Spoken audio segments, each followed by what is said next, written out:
अस्सलाम वालेकुम जाली मदद सिंध वासियो।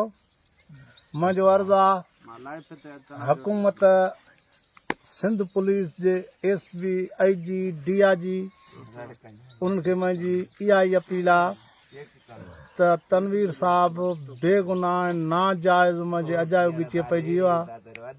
ॿिए नंबर मुझे हुकूमत जो कहिड़ो कमु आहे त जिथे झेड़ो थींदो आहे उहा हथ रखी ठाहींदी आहे, ॿधाईंदी आहे त ठहो फ़ैसिला रखबा आहिनि, पर ईअं कोन थींदो आहे त क़ौमुनि झेड़नि में हुकूमत भर धुर करे माण्हू मारींदी आहे। हाणे सिंध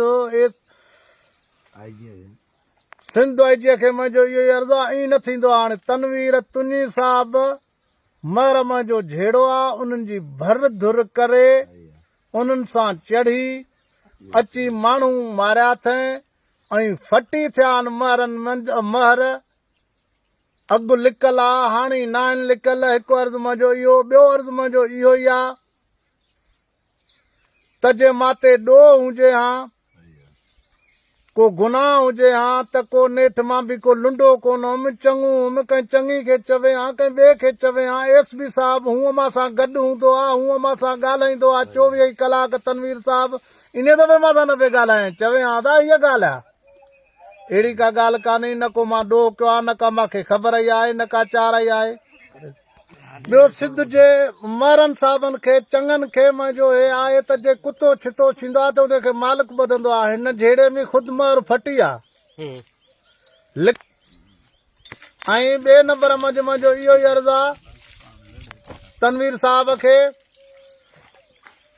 त तूं अखियूं कर, सोच समझ। बाक़ी तोखे जे वेहण जो शौक़ु आहे त रमज़ान शरीफ़ गुज़रे हा, तोखे थियूं साल थियो तोखे अचणो हो, माॾे अची हा रमज़ान शरीफ़ में अची शैतानी कम जी अॼा थी।